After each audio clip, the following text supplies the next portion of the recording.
성찬이라는 게 참 많이 하는 것도 문제지만 또 많이 해볼 때에 우리가 우리 자신의 믿음을 확인할 수도 있어요. 초대교회는 모일 때마다 했어요. 최소한은 주의 첫날에 모여서 주일마다 모일 때마다 했어요. 이게 지난주에 한 번 했고 이번 주에. 물론 저는 지난주에 성찬 예배를 3번을 드렸습니다만은. 그러나 이제 지난주하고 이번 주하고. 그러면 일주일 사이에 아이고 나 준비 안 됐어요. 그거 골치 아프죠. 자기를 살피는데 내가 믿음 안에 있는가 살필 때 정말 그 복음 안에 거하고 있다면 성찬은 날마다도 할 수 있고 주마다도 할 수 있는 거예요. 그러나 우리는 성찬을 했어. 야 이제 우리 마음을 다잡을 필요가 없는데 주로 6개월에 한 번 1년에 2번 정도 성찬을 하니까 자 6개월 동안 니 나눠 아니면 고난주간도 그렇잖아. 1년에 한 번 보내고 부활절 보내니까 이때에만 막 슬픈 감정 잡고 그 다음에 얼마나 아프셨는가 그러다가 니 나눠 야 내년에나 주님 고난 생각해보자. 그렇게 살아가잖아요. 주님의 고난에 대한 설교도 고난주간만 그냥 열심히 하는 거예요. 그 다음에 끝. 꼭 그런 식으로 이상한 절기주의로 교회가 빠지는 것은 아주 잘못된 것입니다. 그러면 성찬을 우리가 매일 해도 될 정도로 주님을 찾는 삶을, 주님을 의지하는 삶을 살아야 돼요. 날마다 성찬을 해도 될 정도의 삶을 살아야 돼요. 야, 성찬할 때만 그냥 주님을 바라보는 신용을 하거나 바라보려고 의지하려고 애를 쓰고 끝나니까 아이고 자유다. 해방되었네. 그러는 게 아니다 그 말. 날마다 성찬해도 주마다 성찬을 해도 그 은혜를 더 누리는 사람이 되어야 돼. 축복의 장과 축복의 떡 속에 이 주님의 피와 살을 기념하는 성찬을 통하여 우리를 위해 십자가에 달리시며 우리를 위하여 그 몸을 내어주시고 피를 쏟으신 주님의 그 은혜를 믿음으로 통하여 참여하고 들어가는데 항상 해도 좋은 것이 돼야 돼. 항상 해도. 그러나 마음이 주님께 떠난 사람은 사실은 성찬할 때마다 부담스러워요. 마음이 떠난 사람은 또 어떤 면 테스트도요. 주마다 그냥 한 몇 달 해버리는 것도 테스트 중에 하나예요. 물론 아이고 복음으로 믿음으로 못 나아간다.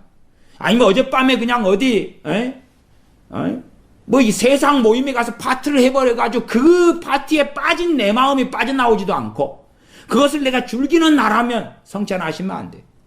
그 다음에 이제 제2의 6월절처럼 한 달 뒤에 물론 성찬을 한다면 한 달 뒤에 준비해 가지고 정말로 다시 내가 믿음 안에 있는가를 확인하고 죄가 다 없는 사람만 참여하는 것이 아니라 죄가 있기 때문에 주님의 십자가 필요한 거예요. 죄인에게 필요한 거예요.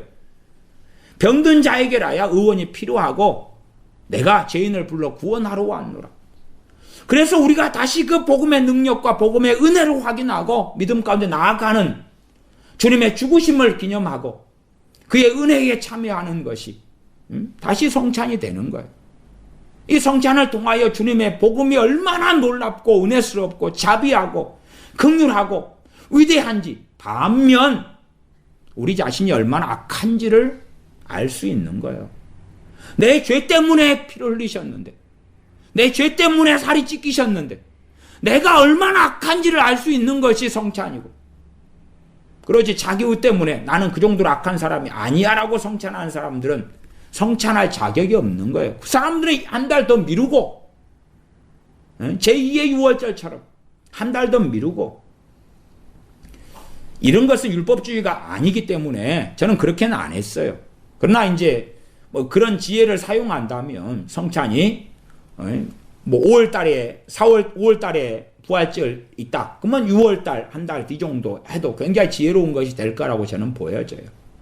아니면 뭐 달에 한 번씩도 순복음교회처럼도 할 수도 있을 것이고 초대교회처럼 모일 때마다 할 수도 있을 거예요. 그러나 이제 계속하여 이 성찬의 의미가 전해져야 되고 그래야 되기 때문에 그렇지 않은 매너리즘에 젖어서 하나님의 주님의 징계만이 성찬을 통해 있는 끔찍한 일이 될 수가 있어. 작용과 반작용. 하나님의 복이 임하든지 아니면 세모도 되거나 이도저도 아닌 것, 이도저도 아닌 사람들은 시간이 좀 흘러가면 이제 징계로 가버려요. 결국 이도저도 아닌 사람들 성찬을 통한 복과 은혜 속에 들어가는 것이 마땅히 옳고 바르게 되어집니다. 누가복음의 말씀을 보면서 제가 분명하고 분자는 하겠습니다. 누가복음 22장의 말씀입니다. 누가복음 22장 13절부터 제가 읽겠습니다. 누가복음 22장 13절부터입니다. 저희가 나가 그 하시던 말씀대로 만나 유월절을 예비하니라. 포인트가 여기도 유월절이 있습니다. 때가 이름에 예수님께서 사도들과 함께 앉으사 이르시되 내가 고난을 받기 전에 너희와 함께 이 유월절 먹기를 원하고 원하였노라. 주님께서 간절히 원하신 것이 유월절 음식을 주님의 제자들과 먹기를 간절히 원하고 원하였다. 왜? 자신께서 이 유월절에 진짜 제물이시기 때문에 그렇죠. 자신을 유월절을 통하여 정확하게 보여주고 알려주시는 거기 때문에 그렇습니다. 물론 제자들은 이때에도 알지 못하고 보지 못하고 주님과 함께 유월절 식사를 하였습니다. 16절 내가 너희에게 이르노니 이 유월절이 하나님의 나라에서 이루기까지 다시 먹지 아니하리라. 얼마나 놀라운 이 유월절이 주님께서 이루신 게 유월절의 기적이고 유월절의 구원이고 유월절의 놀라운 복이었고 은혜였습니다. 우리가 노예 생활했다. 죄의 노예되었고 마귀의 종이 되었고 자식이 되었던 데서 하나님의 백성이 되고 또한 재앙과 저주를 받는 그 속에 있어야 함에도 주님의 피로 인하여서 우리를 덮어주셨고 속죄해 주셨고 용서해 주셨다는 것이 여호와의 유월절이 예표하고 보여준 바고 주님께서 또한 그때 이후로 이 유월절을 2000년 전에 행하시면서 모세 때 이후로는 1400년 뒤에 행하시면서 그러시면서 보여주신 것입니다. 16절입니다. 내가 너희에게 이르노니 이 유월절이 하나님의 나라에서 이루기까지 다시 먹지 아니하리라 하시고 이에 잔을 받으사 살해하시고 가라사대 이것을 갖다가 너희끼리 나누라. 내가 이제부터 하나님의 나라가 임할 때까지 포도나무에서 난 것을 다시 마시지 아니하리라 하시고 또 떡을 가져 살해하시고 떼어 저희에게 주시며 가라사 때 이것은 너희를 위하여 주는 내 몸이라.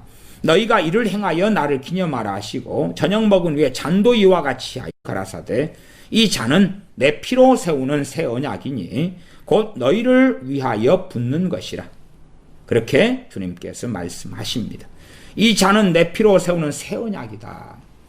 하나님과 우리가 남남이고 저주받은 백성과 마귀 자녀로서 살아가다가 이제 새 언약은 주님의 피로 인하여서 하나님과 우리 관계가 변화가 일어났고 우리가 실제적으로는 죄인으로 살아가지만 그러나 복음에 있어서는 의인이요 용서받은 자로 살아가고 성찬을 통하여 항상 우리는 우리의 주님의 복음을 되새겨야 됩니다.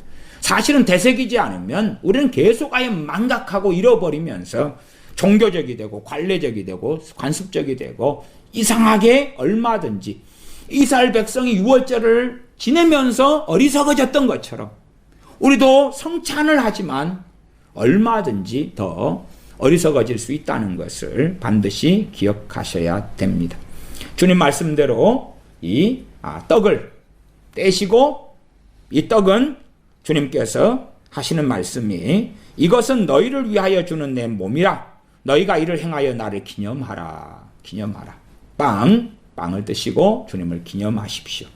주님께서 날 위해서 그 몸을 지켜주셨고 내가 얼마나 완악한 죄인이었던지 또한 그럼에도 지금도 얼마나 죄가 많은지 그래서 죄를 고백하고 그 은혜를 의지하면서 떡을 떼시고 잔은 그러합니다. 이 잔은 내 피로 세우는 새 언약이니 곧 너희를 위하여 붓는 것이라. 우리를 위하여 붓는 그 주님의 피를 기념하여서 이 잔을 이 포도주를 혹은 포도즙을 마십니다.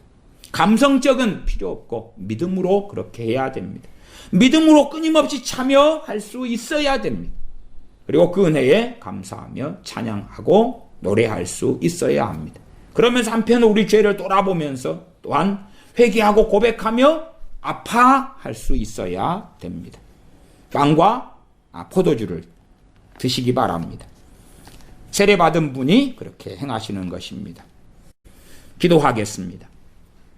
아버지 하나님, 우리가 떡을 떼며 잔을 나누어 마시며 주님의 살과 피의 믿음으로 다시 참여하며 또한 우리를 위하여 피를 흘리시고 목숨을 내어주셨는데 우리는 주님의 살을 먹을 수밖에 없고 주님의 피를 마실 수밖에 없는 사람들이 되었습니다. 우리의 완악함을 가지고 죄악을 가지고 주님 앞에 엎드리며 찬양하며 우리의 죄 때문에 애통하며 그러하나 우리의 죄를 우리가 한 터럭도 감당할 수 없기 때문에 아무리 사소한 죄라도 감당할 수 없기 때문에 거룩하신 주님께 또한 우리의 죄를 전가하며 내어드립니다. 우리를 깨끗하게 하시며 의롭게 하시며 사롭게 하시며 은혜를 주시며 그러면서 우리의 삶 속에 죄를 더 깨닫고 주님의 은혜로 회개하며 변화되며 깨끗게 되는 삶을 살게 하여 주시옵소서. 우리 주 예수님의 이름으로 기도하옵나이다. 아멘.